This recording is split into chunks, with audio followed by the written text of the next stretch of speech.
Nggak usah lari. Badai pasir menerjang kota Madinah, Arab Saudi Minggu sore. Badai pasir yang berlangsung selama 30 menit ini mengakibatkan proses penurunan jemaah haji kloter 32 Surabaya terganggu. Badai pasir yang juga melanda kawasan bandara memaksa sebagian jemaah menunggu di bus sampai situasi aman, sementara yang lainnya langsung digegas masuk ruang tunggu. Badai pasir datang, kemudian kita disuruh masuk lagi, menunggu kok tiba-tiba nggak berhenti. Akhirnya kami jalan terus satu persatu sampai semua habis, sampai yang terakhir itu saya kan terakhir maksudnya, tiba-tiba yang di dalam sudah ada pasien sesat. Tidak ada korban jiwa dalam peristiwa ini, namun badai pasir mengakibatkan waktu ketibaan jemaah kloter selanjutnya mundur dari jadwal semula. Seluruh pemberangkatan jemaah melalui bus dari hotel ke bandara pun dihentikan sementara. Kami belum dapatkan revise atau reschedule dari airlines, dan bahkan sekarang Surabaya 33 itu sudah pushback, sudah mundur. Rencana kita di 20.50 mundur di 20.54, artinya pushbacknya di 20.54 gitu. Artinya hanya hanya beberapa menit saja gitu kan. Dan bagi kami lebih cepat 30 menit sampai dengan lambat 30 menit itu on time, masih on time dalam schedule kami. Sejak pekan pertama Agustus, kota Madinah beberapa kali diguyur hujan pada sore dan malam hari. Kondisi suhu pun mulai menurun dari 47 derajat Celcius bulan Juli silam, kini berkisar 42 derajat Celcius. Selamat malam dan apa kabar pemirsa hari ini? Badai pasir yang mewarnai kepulangan jemaah haji Indonesia di Madinah, Arab Saudi tadi juga menjadi pembuka jumpa kita di Anies Prime hari Senin ini. Nanti kami juga akan memperbaharui kasus tewasnya Brigadir Joshua dalam baku tembak di rumah dinas Irjen Pol Verdi Sambo. Saya Fani Imaniar, Anda menyaksikan Anies Prime selengkapnya.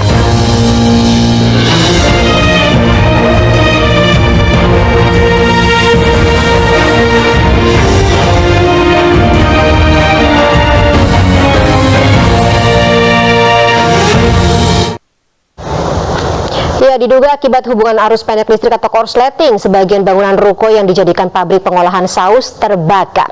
Tidak ada korban jiwa dalam kebakaran tersebut, namun kerugian ditaksir mencapai puluhan juta rupiah.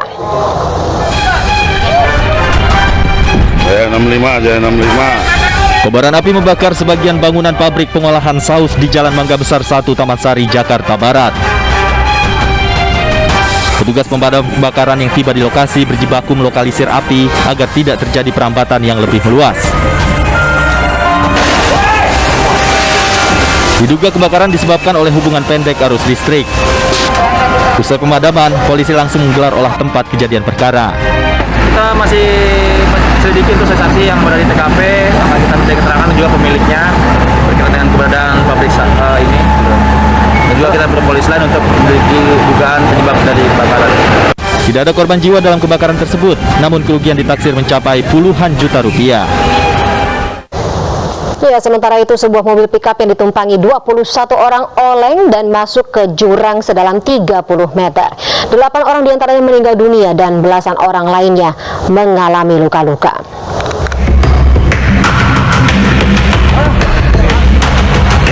Mobil pick-up ini mengalami kecelakaan tunggal dan terperosok ke jurang sedalam 30 meter di Ciamis, Jawa Barat pada Senin pagi. Akibat kecelakaan ini, 8 orang penumpang meninggal dunia.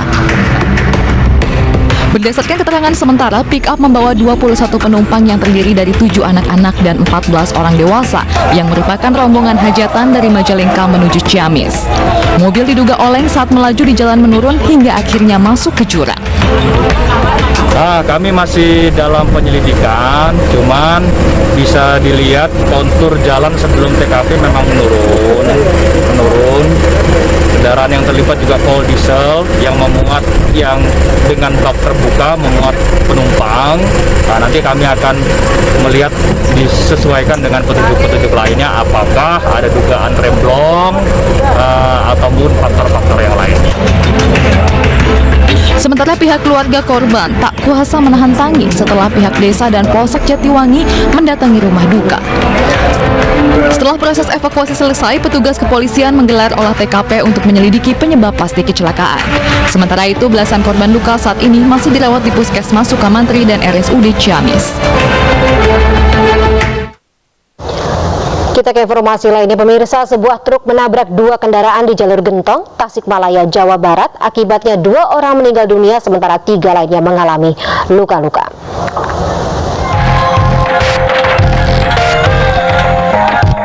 Sebuah truk bermuatan minuman ringan mengalami kecelakaan di jalur Gentong, Tasikmalaya, Jawa Barat pada Senin siang. Truk yang datang dari arah Bandung menuju Tasikmalaya diduga mengalami remblong saat di jalan menurun sehingga menabrak mobil elf dan terguling menimpa minibus. Akibatnya 2 orang penumpang mobil minibus meninggal dunia dan 3 orang lainnya mengalami luka ringan. 2 korban meninggal langsung dibawa ke RSUD Dr. Soekarjo, sementara semua korban luka dibawa ke Puskesmas Lambau Ciawi. Ada 2 orang yang meninggal dunia.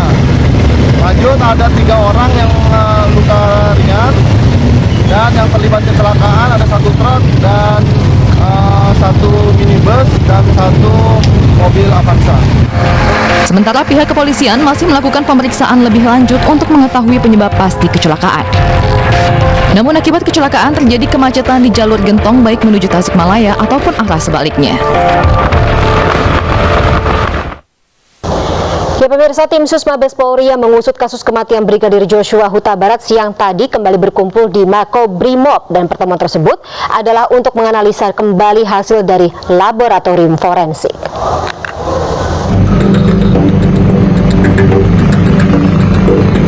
Dengan dipimpin langsung oleh Wakapolri Komjen Pol Gatot Edi Pramono, seluruh tim khusus yang mengusut kematian Brigadir Nofriansyah Yosua Huta Barat berkumpul di Makobrimob Kelapa II Depok, Jawa Barat dengan sejumlah agenda.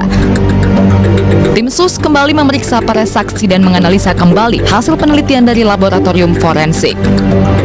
Ya, tim sus semuanya.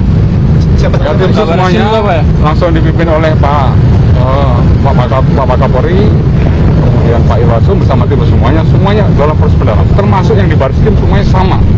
Pemeriksaan saksi dan juga menganalisa kembali hasil dari laboratorium forensik. Semua bukti nanti akan disampaikan dan akan langsung dijelaskan kepada teman-teman. Oke? Terkait kode etik ada berapa yang di... Semuanya masih berproses. Sebelumnya, mantan Kadif Propam Irjen Pol Verdi Sambo ditetapkan di tempat khusus di Makobrimob terkait pelanggaran kode etik dan dugaan keterlibatannya dalam kasus pembunuhan Brigadir Yosua.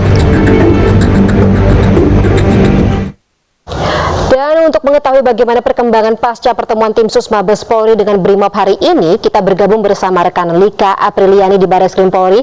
Selamat malam Lika, ada perkembangan apa saja terkait pertemuan tersebut? Apakah juga ada informasi terkait dengan Menko Polhukam yang menyebut ada 3 nama yang kemungkinan jadi tersangka dalam kasus ini? Dan juga pemirsa bahwa kali ini update dari kasus di polisi tembak polisi di Bareskrim Polri ini, di mana baru saja pengacara dari Baradae yaitu Deolita Yumara ini datang ke Bareskrim Polri dengan tujuan yaitu berkoordinasi ke penyidik terkait perkara justice collaborator dan juga perkara terkait tautan dari Menko Polhukam yaitu Mahfud MD yang menyatakan bahwa ada 3 tersangka, namun memang dari pihak kepolisian baru mengumumkan 2 tersangka saja yaitu Baradae dan juga Brigadir RR. Sementara pihak dari pengacara Baradae ini masih mengkomunikasikan dan juga berkoordinasi dengan para penyidik terkait hal tersebut. Kami juga memastikan kepada kabar reskrim terkait hal tersebut bahwa beliau menyampaikan bahwa hal tersebut akan diekspos pada esok hari, bahwa nyatanya akan informasi lebih jelasnya akan dilakukan pada esok hari yaitu Selasa 9 Agustus 2022, di mana sebelumnya tersangka dari kasus polisi tembak polisi ini bertambah 1 yaitu Brigadir RR atau Ricky Rizal dengan telah terhitung dari Minggu 7 Agustus 2022. di mana Brigadir RR ini merupakan ajudan dari istri mantan Kadif Propam Irjen Pol Verdi Sambo, yaitu Putri Chandrawati, di mana pada saat ini Brigadir RR ini ditahan di rutan Barreskrim Polri bersama Baradae. Meskipun sama-sama menjadi tersangka, bahwa pasal yang disangkakan ini berbeda, yaitu Brigadir RR ini disangkakan dengan pasal 340 KUHP terkait pembunuhan berencana yang dapat dipidana selama 20 tahun penjara atau sampai dengan pidana mati. Dan juga kalau untuk Baradae ini disangkakan dengan pasal 338 KUHP junto pasal 55 dan 56 terkait tindak pembunuhan yang terancam pidana, yaitu 15 tahun penjara. Sementara kami dan juga tim awak media lainnya masih menunggu informasi dan juga update terbaru terkait kasus Brigadir J ini. Sementara itu, Fani, kembali ke Anda. Baik, terima kasih Lika Apriliani atas laporannya. Selamat kembali bertugas. Kita ke informasi selanjutnya, pemirsa. Tersangka kasus kematian Brigadir Joshua, Barada Richard Eliezer, siap menjadi justice kolaborator. Melalui kuasa hukumnya, Barada Eliezer ini resmi mengajukan perlindungan ke LPSK.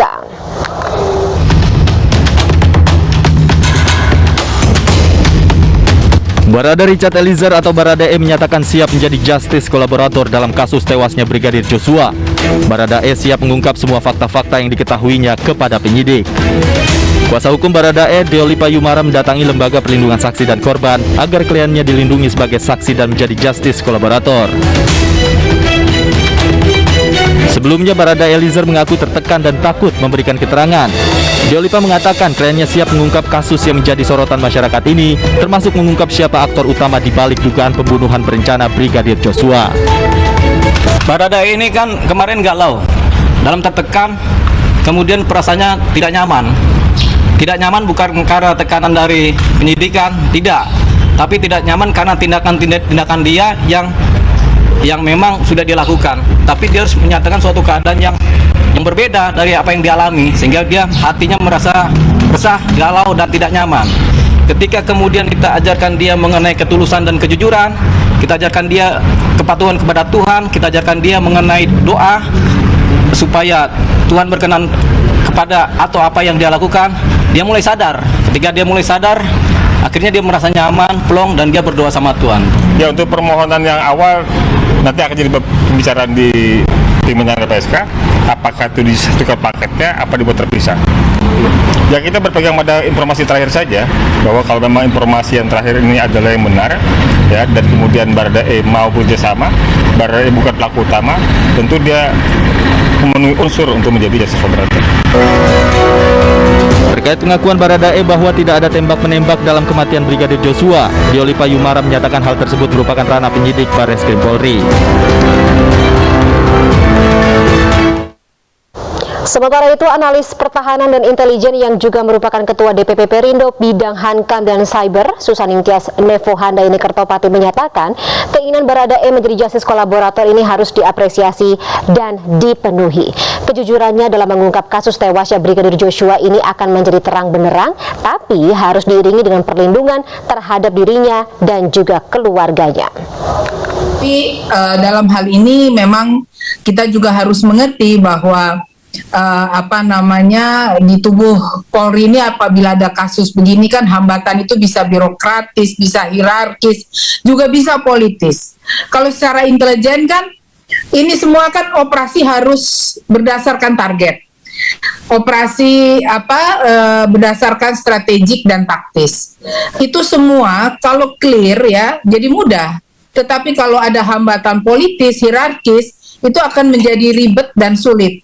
Jadi kelihatannya begini, kalau Baradae ini bisa menjadi justice kolaborator seperti tadi yang disampaikan oleh Pak Susno, Pak Komjen Pol Susno Duaji, itu sangat baik. Tetapi harus ada jaminan, keluarganya juga harus dijamin agar tidak ada yang mengganggunya, sehingga dia dengan tenang dapat menyampaikan apa adanya. Ya pemirsa, ibu mendiang Brigadir Joshua, Rosti Simanjuntak, dilarikan ke rumah sakit untuk menjalani pemeriksaan. Sejak kematian Joshua, Rosti mengalami trauma berat dan aktivitasnya sebagai seorang guru terganggu.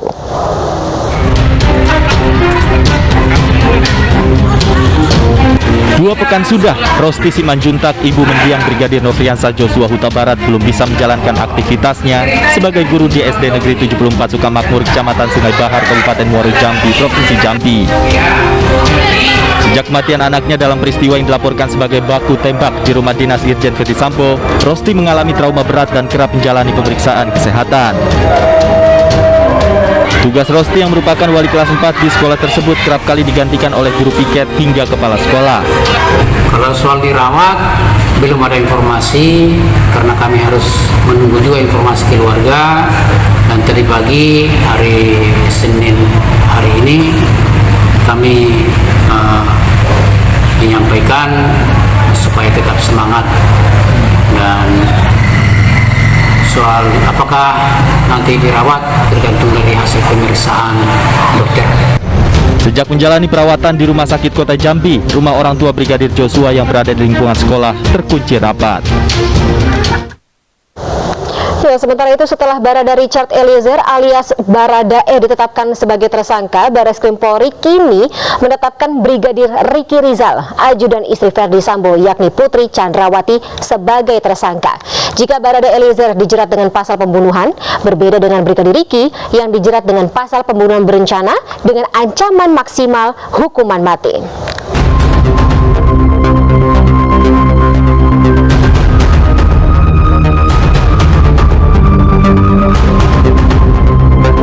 Barreskrim Polri kembali menetapkan 1 tersangka dalam kasus kematian Brigadir Nofriansah Joshua Huta Barat atau Brigadir J, sehingga total tersangka menjadi 2 orang. Kedua tersangka yakni Barada Richard Eliezer atau Baradae yang merupakan sopir istri Ferdi Sambo dan Brigadir Ricky Rizal, ajudan istri Ferdi Sambo, Putri Chandrawati. Kedua yang ditetapkan sebagai tersangka berdasarkan laporan polisi yang dilayangkan pihak keluarga Brigadir Joshua terkait dugaan pembunuhan berencana. Keduanya juga telah ditahan di rutan Barreskrim Polri.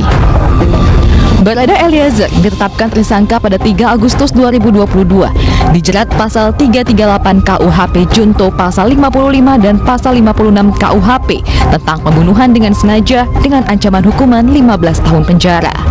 Sedangkan tersangka Brigadir Ricky Rizal dijerat dengan pasal 340 KUHP terkait pembunuhan berencana dengan ancaman hukuman mati. Kuasa hukum Barada Eliezer, Deolipa Yumara, mengungkapkan kliennya diperintah dalam insiden tewasnya Brigadir Joshua. Yumara juga menjelaskan Baradae siap menjadi justice kolaborator dan meminta perlindungan LPSK untuk mengungkap kasus kematian Joshua. Baradae selaku pelaku dan juga selaku turut serta melakukan. Dalam konteks ini tentunya ada pelaku yang lebih besar atau ada pelaku utama yang melakukan tindak pidana. Jadi untuk kepentingan membuka dan membuat terang ini persoalan, termasuk membuat terang siapa pelaku utamanya, tentunya Baradae dengan rasa plong dengan hati yang matang, dia menyatakan kesiapannya untuk menjadi justice kolaborator. Jadi dengan demikian pada hari ini atas persetujuan dari Baradae kami mengajukan surat permohonan pengajuan pelindungan saksi atas nama Richard Eliezer Pudihang Lumiu. Diungkapnya tersangka baru ini memutarbalikan semua cerita awal bahwa Barada Eliezer membela diri menjadi pembunuhan berencana dan terstruktur seperti yang diungkapkan oleh Menko Polhukam Mahfud MD. Itulah, jadi karena berkat Anda semua, berkat NGO, berkat kesungguhan Polri, berkat arahan Presiden yang tegas, jadi yang dulu semua diskenariokan itu sudah terbalik. Semua dulu kan katanya tembak-menembak, sekarang tidak ada tembak-menembak. Yang ada sekarang pembunuhan. Sesudah dilacak lagi siapa aja yang terlibat, mulai menyentuh banyak orang, gitu kan? Kan sudah mulai terbuka dan Kapolri kan sudah jelas ya, langkah-langkahnya itu sudah terukur dan bisa dipertanggungjawabkan menurut saya. Sementara itu, mantan Kadif Propam Polri Irjen Ferdi Sambo saat ini berada di Makobrimob Kelapa II Depok, Jawa Barat untuk diperiksa pelanggaran etik menghilangkan barang bukti. Dan pemirsa, mantan Kabar Reskrim Polri Susno Duwaji yakin otak pembunuhan Baradae pasti akan terungkap dengan bukti-bukti yang ada saat ini. Apalagi Baradae sudah menyatakan diri siap menjadi justice kolaborator. Kalau mendengar pengumuman Pak Mahfud katakan 3, kemudian pernah satu hari ada media mengatakan bahwa tambah 2 yaitu 1 driver, 1-nya ajudannya kalau tidak salah, dan dua-duanya sudah ditahan jadi 3 gitu. Nah, tapi kita tunggu aja pengumuman resmi dari Bareskrim Polri. Tetapi akan tambah terus ini. Kenapa tambah terus? Karena tersangka pertama itu ada pasal 55 dan pasal 56. Tersangka kedua juga dikenakan 55, 56. Hanya yang kedua ini 340, pembunuhan berencana. Tersangka Baradae dia kena 338, dia pembunuhan yang tidak dipakai rencana. Tetapi melihat konstruksi pasal ini berarti masih akan ada lagi, karena itu tidak bisa berdiri sendiri. Pasal 55 itu harus ada siapa lagi, apakah dia otaknya, apakah akan bertambah eksekutor atau akan bertambah orang. Ya, pasal 55 ayat 1 itu menyangkut orang yang menyuruh melakukan, otaknya ya, kemudian orang yang melakukan atau turut serta melakukan. Jadi, nah, apakah mungkin akan terungkap? Ya sangat mungkin, karena Baradae hari ini kalau tidak salah diantar oleh advokatnya menghadap LPSK, dia siap untuk menjadi justice kolaborator. Artinya pelaku yang siap bekerja sama untuk membongkar siapa pelaku utama kasus ini dan akan berterus terang, tidak berbohong bagaimana konstruksi kasusnya. Nah, artinya ini bagus sekali, apalagi nanti akan diperkuat dengan hasil visum et repertum pada otopsi kedua, akan diperkuat lagi dengan hasil laboratorium forensik digital. Untuk balistik juga ada laboratorium forensiknya, untuk CCTV ada laboratorium forensiknya, untuk HP ada laboratorium forensiknya, ditambah saksi. Ibu Putri kan sudah siap menjadi saksi. Yang memperingati 30 hari tewasnya Brigadir Joshua, ratusan orang menggelar aksi 1000 lilin dan doa bersama di Taman Ismail Marzuki, Menteng, Jakarta Pusat. Aksi menyalakan 1000 lilin ini sebagai bentuk keprihatinan atas tragedi maut yang menewaskan Brigadir Joshua. Peserta aksi juga menggelar doa bersama untuk mendiang, dengan harapan agar arwahnya tenang di sisi Yang Maha Kuasa. Mereka juga mendesak Kapolri serius mengungkap kebenaran kasus kematian Brigadir Joshua, termasuk pelaku, motif, dan penyebab tewasnya korban.